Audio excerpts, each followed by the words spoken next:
is to fill the gaps which the free market can't take care of. It's not surprising that I think 40% of the electorate stayed at home in the last general election, and that's because they feel powerless.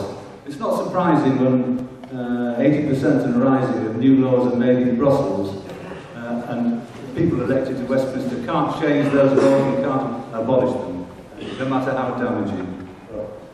Yeah, carry on. Sorry, you were waiting for a question. I'm not in the business of asking a question. And Zach mentioned the idea of referenda. Well, it is in fact UKIP policy to have binding local and national referenda at the instigation of people. 5% of the electorate can have a binding referendum, for example, on the issue of parking charges in Richmond Park and Bushy Park. This is the way to engage people. Accountability. You can only get accountability by withdrawing from the EU. That's the only way that the Westminster politicians will be accountable to you. UKIP's policy is to retain 450 constituency MPs, but to have a further 200 elected by alternative vote plus system. And to reform the House of Lords by introducing elected senators to form a House of Lords and senators, 200 senators each elected for 5 years. So you want a sort of European system of...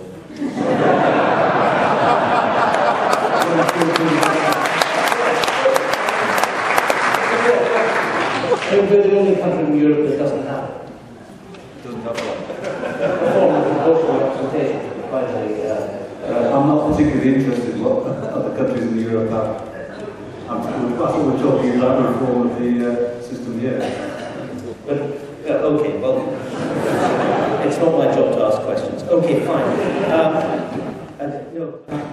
The government owes £300,000 per household at least, and it could be more. The government does not keep accounts the way a company does. Apart from being bankrupt, I've said £300,000. In fact, you know, many people have not got £300,000. So those of you that have got £300,000 owe the debts of the others. I hope you've got plenty of money for that. The other thing is, of course, the referendum we're talking about. The other three parties had the chance to give you a referendum. They refused it. And most certainly they will get back into power. The only referendum you've got is this election. If you want to leave Europe, you've got to vote for UKIP. Thank you. Policy of elected health boards, which would make the performance of the NHS directly accountable to the electorate. Elected police authorities, which will ensure their members are accountable to you for successes and failures. You can then ensure that politically correct dogma is dumped in favour of real policing with public safety and crime prevention and crime solution at the top of the list. But primarily it's returning power to the British people through withdrawal from the EU. That'll be very rewarding economically.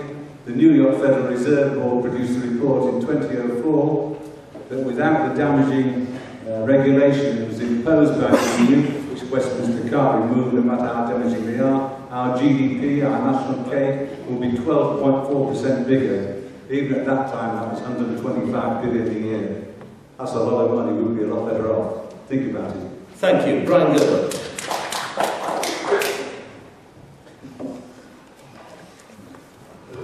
Mr. Gilbert, just a quick one.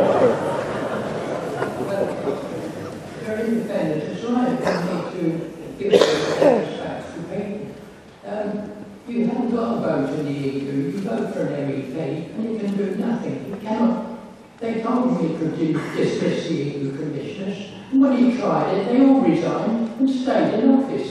You're just a slave to the EU. Whatever this government says, the EU can pass a law, and they just have to not get bound down to it.